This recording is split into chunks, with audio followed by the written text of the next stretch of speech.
We should sustain joint training and exercises under EU flag and NATO flag, also on Ukrainian soil.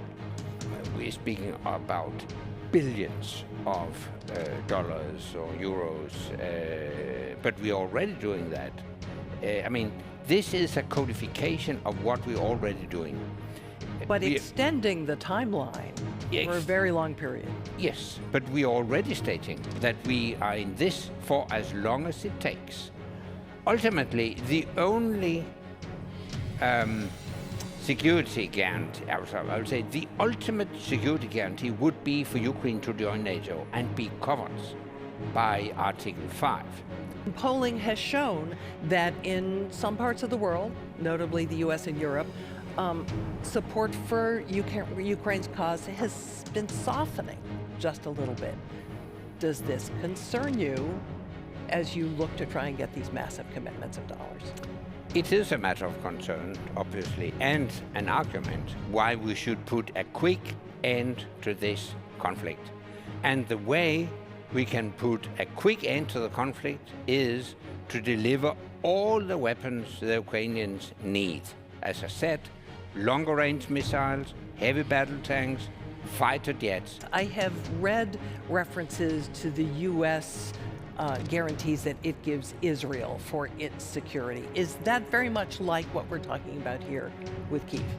Yes, it is. Obviously, there are differences between Ukraine and Israel, but basically we have modeled the Kyiv Security Pact over the security arrangement between the US and Israel.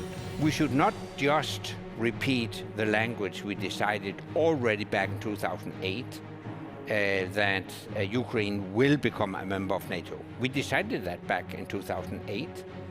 It isn't sufficient just to repeat that. We should do something more. And I think NATO should decide to say, okay, we outline a roadmap towards Ukrainian membership of NATO.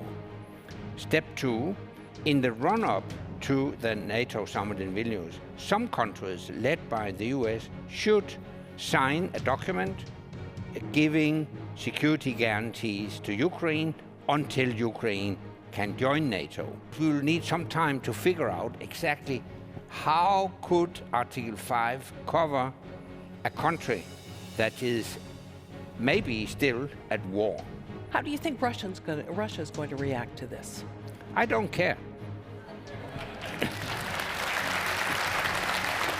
So just to sum up here, tell us why it's so important, in your view, to formalize this in this security compact.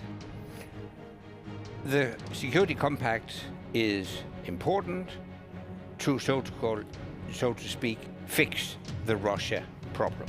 We need a strong and stable Ukraine to ensure more permanent peace and stability on the European continent. And by that, we will free up resources to address the real long-term global channels, namely China.